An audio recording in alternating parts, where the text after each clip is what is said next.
What is up? Welcome back. Vendetta Sports Media 2024-25 NBA season preview. Today we're going to be doing the Los Angeles Lakers. I'm here with Jerry Walker. Jerry, what's going on, man?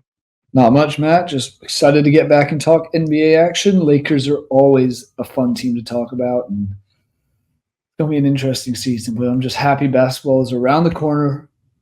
I'm ready to get going with it. I mean, the Lakers may be fun to talk about for fan bases that aren't the Lakers. Yeah. But anyway, last year, 47-35, they beat New Orleans in the play-in game. After they almost lost that play-in game too. Like Zion, I think, got hurt late in the game, but he was looking like clearly the best player in that game. They win that play-in game. They go on to face the Denver Nuggets, your Denver Nuggets, and lose to them this time in 5 games, not 4, in the first round. Despite every game, I think, being one of the best games that we saw all postseason. Again, last postseason wasn't very exciting for more reasons than one, but that was one of the more exciting series that we had. And really every game came down to the wire. At least it felt like it came down to the wire. The Lakers fired Darvin Ham in the offseason. They hired J.J. Redick. They don't really do much else in terms of free agency. They did draft Dalton Knecht, who I'm mad fell to them at 17. And then they got Bronny James. I don't know if you've ever heard of him. Number 55 overall in the second round. Whose kid is he?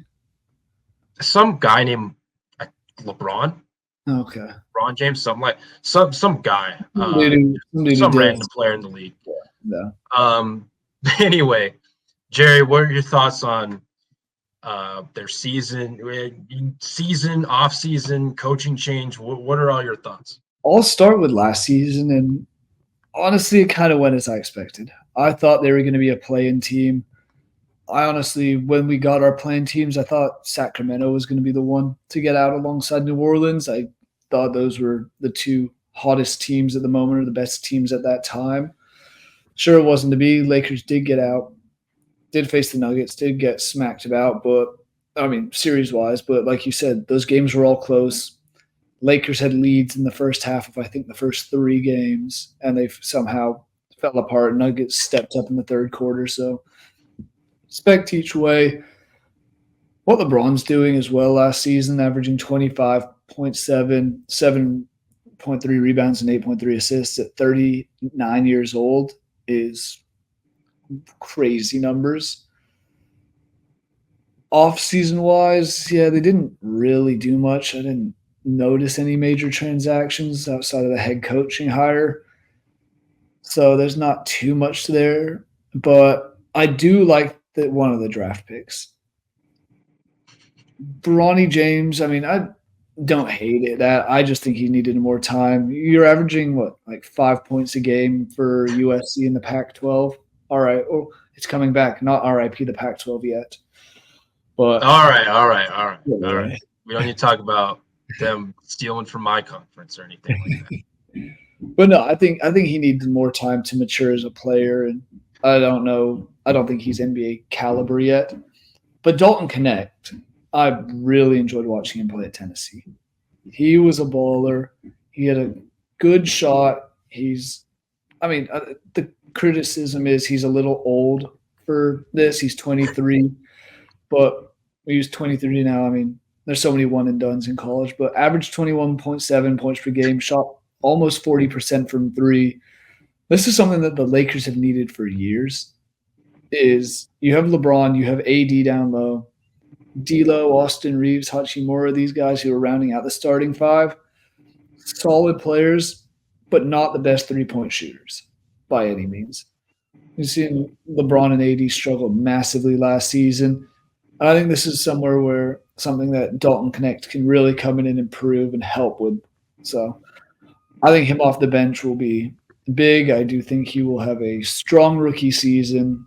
He'll manage to stay out of the lights too much in LA. Also, he grew up in Colorado. Got to give some respect to a Colorado kid. So there's that. Maybe he was cheering on the Nuggets when they played the Lakers last season. How times have changed, but that was a coaching hire. And I don't know how I feel about JJ Redick. I don't know if it's the right move. What was he? What was the joke? He was coaching third grade girls before this, or I don't remember what it was, but it was something like that. Yeah. he was coaching. He had no coaching experience, yet here he is coaching one of the greatest franchises of all time, if not the greatest franchise of all time, with arguably the best player of all time. To me, it sounds like a recipe for destruction or disaster. So I don't know your thoughts on the whole JJ Redick hiring, but I'm kind of confused on the whole thing. I see. I'm not exactly where you're at in the sense that like it was the fourth grade boys team. That's who was coaching. It was okay. It's fourth grade boys.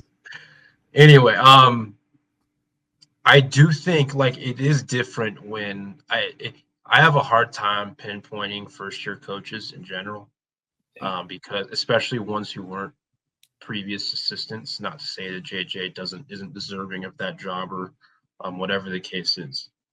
I do find it fascinating with first year head coaches because sometimes I just don't know what to expect, whether it's like the rotations, the substitution patterns, like the stylistically, schematically, whatever word you want to use, like how when they're calling timeouts, what are they going to do situationally? There's a lot of stuff for me to evaluate.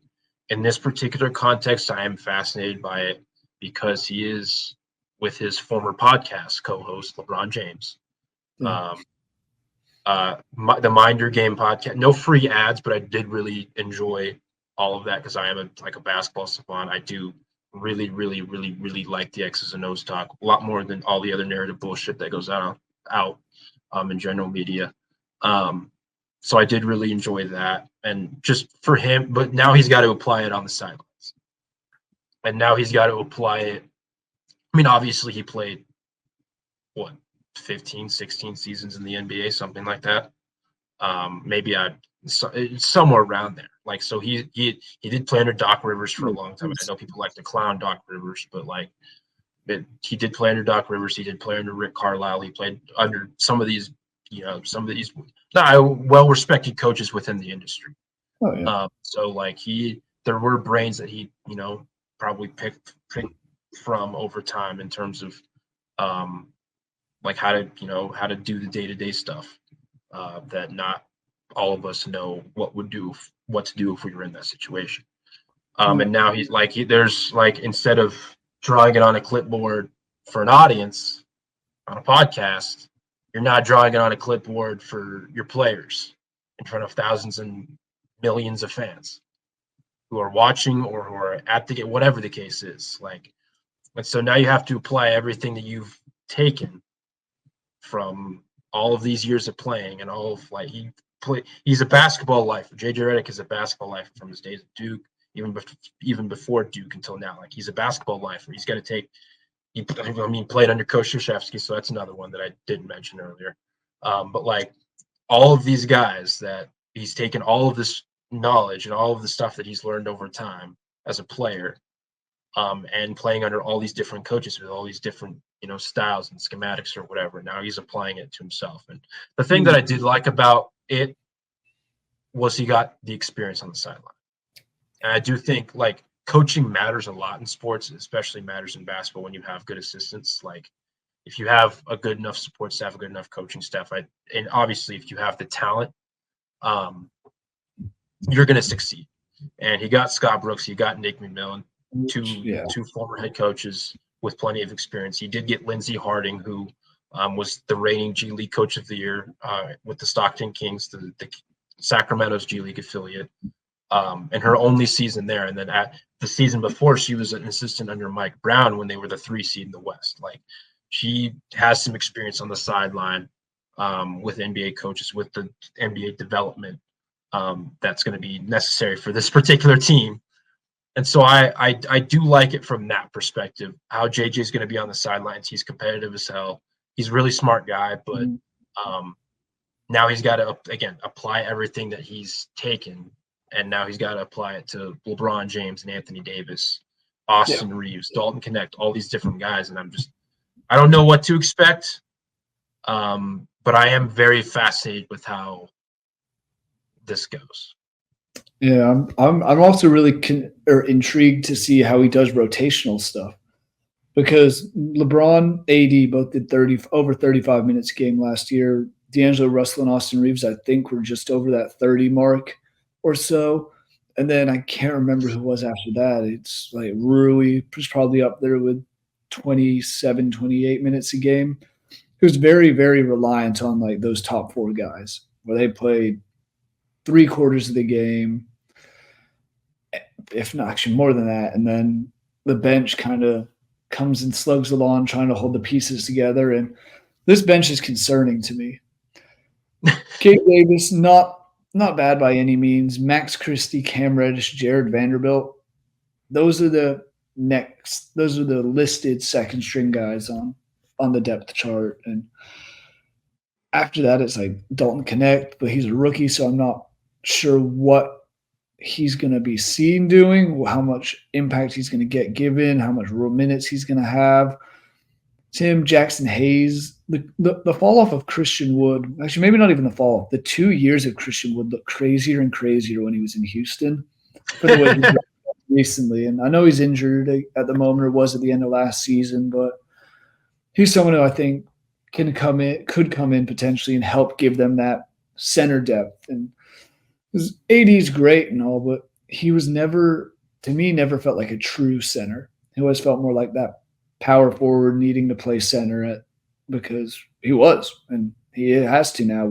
You're not going to put Rui up at center. You're not going to put Jared Vanderbilt at center. It works for him, but this bench is my X factor because it's just I'm concerned that we could have a situation like I was saying earlier. We did the Nuggets podcast or season preview earlier today on September 25th, and there I said the old Nuggets used to be really good with certain players on the court with our starters, and then the bench would fall apart. This is giving me vibes of that of you're going to be plus 20 with your starters, but minus 25 at times with your bench, and that's not going to cut it in this day and age of the NBA. Yeah, no, like I'm with you. Like I just look at this and I was concerned about the depth after like the top 6, 7 guys. Yeah. And it's not mainly. I mean, it's a concern, but it's like I have questions. I guess is a better way of framing it. Like again, let's list their starting lineup that JJ already announced that he's going to have: D'Lo, Reeves, LeBron, Rui, Davis. Okay, that's a perfectly acceptable starting 5. Yeah. Personally, I thought maybe I misforecast or whatever. I thought Vanderbilt was going to start over Rui. Maybe that'll happen later in the season. I don't know. Probably now that I say that out loud, now that I've just thinking about it, probably not great for their spacing. Anyway, you have Gabe Vincent, who missed most of last season, who, again, I don't know if you can see the flag behind me, Heat fan, was awesome with the time that he was in Miami, but had his just season completely injury riddled last year. I think he missed all but like 11 games due to injury and can never find his role in the rotation. Hopefully he remains healthy throughout the season because I think he could be a guy that makes an impact in this rotation. And then you go on down the line like Jared Vanderbilt. He's also a guy coming off of a season-ending injury last year. And I don't remember how many games he played exactly, but it wasn't very many. Christian Wood was another guy. Like I wasn't the price that they got Christian Wood for, fine, great. I'm not a big Christian Wood fan in terms of like how he plays sometimes, but I do think he's going to be a guy that's going to be asked to do a lot. And you look on down the line, like I do think Connect makes a role, or I do think he makes an impact in the rotation from day one, just because of like he's a shooter. He can score from really all 3 levels. He's sneaky, athletic. Like he's not a guy that you think of as athletic, but like he is a guy that can yam it on you, and he's a guy that can get up. I think he's one of the more seasoned players in the organization, maybe the most seasoned player amongst their young guys. and I do think that he will make an impact in the rotation. And I do think, like, I know Pelinka joked about this, about Redick drawing plays up for him, like after he got drafted, or like immediately, like in the war room. I don't think that was the case. There's very strange things for a general manager to just come out and say, whether it was true or not. But I do think he's going to be heavily involved, and I do think JJ is going to draw some stuff up for him at some point. And I do think he'll have an important role if he's able to stay healthy. Then I get to like the Cam Reddish, the Jackson Hayes, the Max Christie, even the Maxwell Lewis, where I'm just like, what am I getting from these guys? Yeah. What am I getting from like Christian Wood? What am I getting from what am I getting from these guys? And it's going to be one of those things where JJ's going to have to stagger Bron and AD for like at least one of them's going to have to be on the court for the entire 48-minute sample. Like, that's just the reality of the situation. And if one of them gets hurt, it's not looking obviously, like when you have two of the 10 best players, or two of the 10, whatever you want to, wherever they're at in terms of the player rankings league wide. Yeah. You're going to need those guys to stay healthy. And they played 147 games. Like, they played a lot of games last year. And guess what? LeBron James is going to be 40 in December. Anthony Davis isn't the youngest guy either. I think he's going to be 22 next year. Or not 22, 32. 22, yeah. You wish he was going to be 22. He's going to be entering his age 32. So it's like, can those guys stay healthy? And like, JJ was just on Zach Lowe's pod, and one of the something that he did point out was like, I'm gonna like, there is an inherent concern about the availability of these guys. Yeah. And I mean, the other thing, like, they need to play. The other thing is you play to win the title. You play to go deep into the playoffs.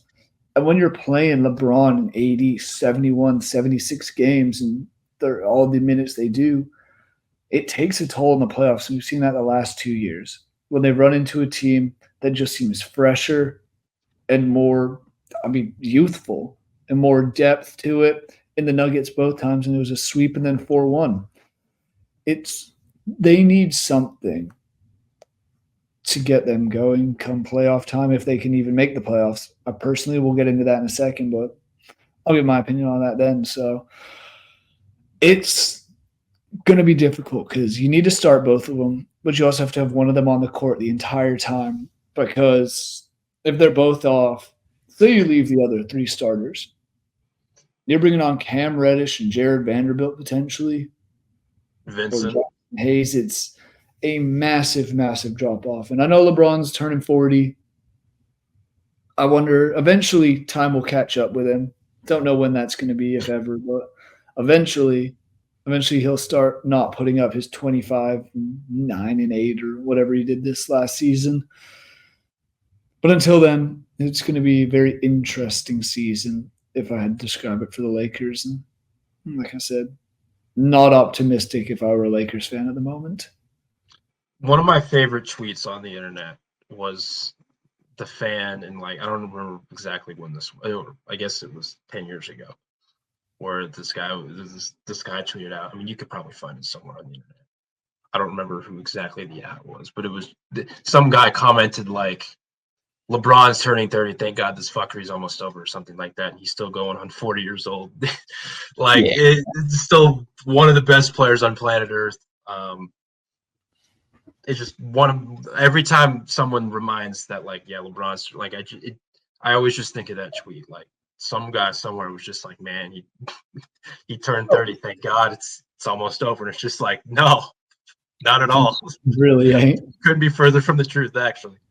I mean, that was the whole story of the offseason, was the fact that, and we've mentioned him a little bit, but the fact that Bronny James was drafted to play with his dad or play on the same team. That just shows the longevity, because Bronny's 19. LeBron's been in the league longer than his kid's been alive, and they're now teammates. Yeah, it's absurd longevity. I know he puts a shit ton of money into his body, but man, what are your secrets? Yeah. just I'm being the 24 and I best walk. athlete maybe the I'm world has 24 ever and I seen. walk up the stairs and feel like Yeah. shit. So but no, and the whole Bronny thing's interesting as well. I don't know how much of a role he's going to play this season. I know it's a whole big story of we want to get them on the court together. I think they'd be the first father-son duo to play on the same team in the same game in the NBA.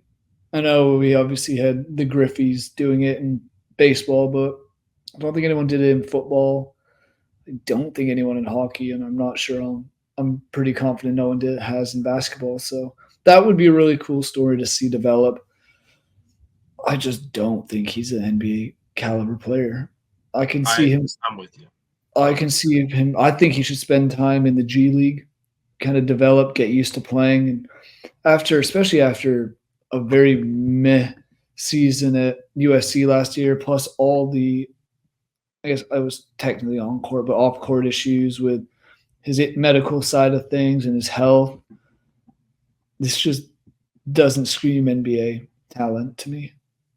I think they are gonna I hope he comes and makes me eat my words. It'd be awesome to see him, but yeah. God, if we have another 20 years of the league being dominated by LeBron James, I don't know if we're gonna get that, but no, I do hope, because I'm with you. Like I was someone pretty open pre-draft about like if I were him. I mean, it's obviously easy for me to say here. I'm not Bronny James, nor am I in his camp. I'm not the one making those kind of decisions, nor should I be. But I always thought he should have gone back to college for another year just to get like the most crucial part for a player's development is reps. And I don't think he got enough reps, obviously due to extenuating circumstances. I don't think he got enough reps. But I do hope he gets plenty of those reps when he's in South Bay. If he's in South Bay, I mean, I'm guessing he will be. I don't foresee him not being in South Bay for an entire season. That just isn't realistic in my head. I would hope he's in South Bay, but yeah, I mean, I think he'll spend the majority of his season there, and then they may. I think he's gonna play. Like there are gonna be times where they throw him in games with the Lakers. It might actually be on opening night to get the father-son thing over with. and that's in the sense like, what if there's like a play between them or something like that? Like I do think that's gonna happen at some point, and there's nothing wrong with that. That's super cool. That's super awesome. Yeah, it's something that LeBron's always wanted to do, and for the most, and like he's living out his dream in that sense. And Bronny isn't like everything that I've heard from him and his like Bronny's a very mature kid. yeah. He said before that he wants to be like a Drew Holiday, or that he envisions himself being a Drew Holiday type player, or of that mold. And like that's awesome. Like that's self-aware in that sense. But no, everything I've heard from him, like very mature kid, very like wise, well beyond his years, just like his father was, or father is.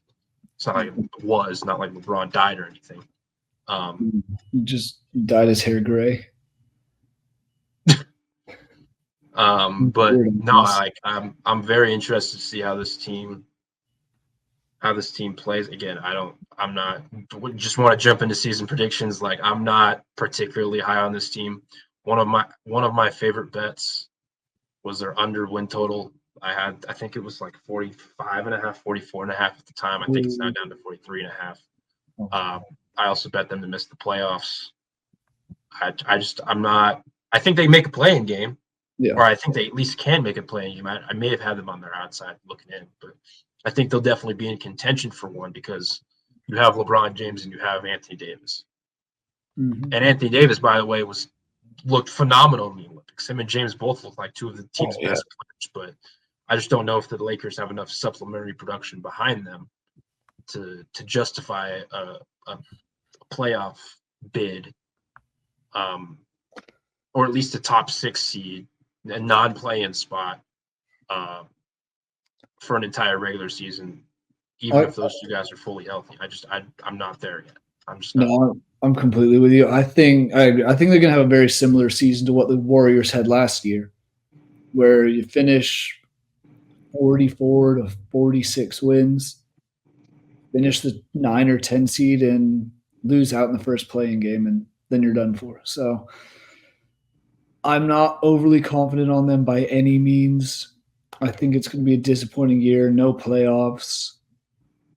Maybe LeBron will set some more history, break some more records. I don't know what we're on record watch for this year, but there's always something with LeBron and his longevity. So should be an exciting season overall, but for the NBA, Lakers fans, probably not as exciting as you'd like, or not for the right reasons. Maybe a stressful season. Who was it? There was that famous LeBron photo that circulated of him like taking his shot to go over for like the scoring record, and someone was posting up calling for the ball. Like, there was like I think it was it Thomas Bryant, legend Thomas Bryant. Yeah, because then he got traded immediately after, I think, to the Nuggets. Yeah, it may have been Thomas. I can't remember. No. That was last season, wasn't it? Yeah, I'm trying to remember who it was. It wasn't Thomas Bryant. Was it Taurean Prince? I don't think it was Prince. No, it wasn't Taurean Prince. I want to say it was Thomas Bryant. I'm gonna look this up really quick. One of the funnier photos that I remember seeing. So funny.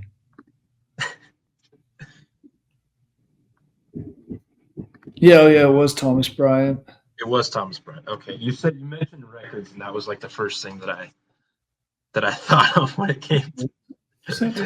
Was he number? Bryant's like, nah, man, give me the ball. I got a mismatch. I got a baby in here. Give me the rock.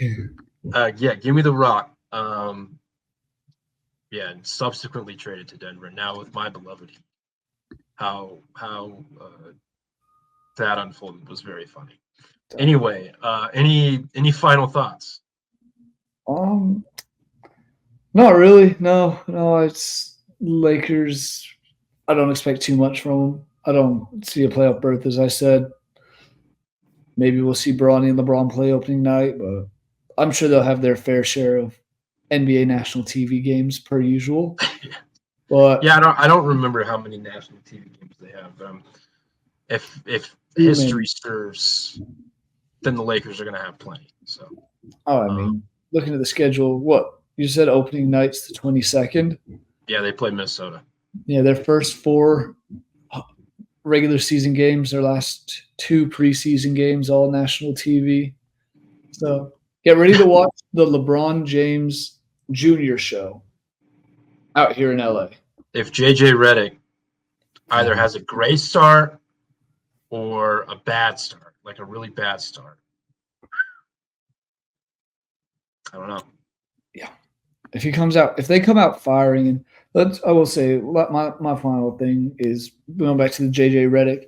He was a former player, so he knows how the players want to act, knows how the players want to be treated. Yep. He will be a very good player coach, and I think that's where things could go well for him. I just don't think the talent and depth is there for the Lakers. Yeah. No, that's completely fair. That's completely fair. Yeah. My final thought is I'm very interested to see how this season goes. Yeah. Because if not every first-year head coach as a Steve Kerr can win a title in his first year as head coach. That's just not how this goes. And specifically, like some former players, just they're thrust into weird situations, and not everything works out. Not everything may work out here. I don't know, but if I do know anything about JJ Redick, is that he is competitive as hell. He does have an experienced staff, and he's gonna obviously try his hardest, and I think he will be like a solid NBA coach. I just don't know if this is the right situation. I think it'll take a few years, and it'll take him restarting this Lakers team and doing that as well. Yeah. The Lakers are kind of looking to survive and make it to another year. Anyway, that's all we got for our Los Angeles Lakers 2024-25 season preview. Thank you, Jerry, for joining me. Please like and subscribe. Comment below whether we're smart or if I'm dumb, or don't say Jerry's dumb. Jerry's definitely not dumb. But like, subscribe, comment, all your thoughts for the Lakers upcoming preseason. Please go check out all of our content on Vendetta Sports Media, the YouTube channel, the podcast network, all of our content on the site, vendettasportsmedia.com. We'll be having all of our written previews up, NBA, MLB, NFL, UFC, NHL, anything that you can think of, we'll have on there. So please go check all of that stuff out. Again, like and subscribe. See you guys next time.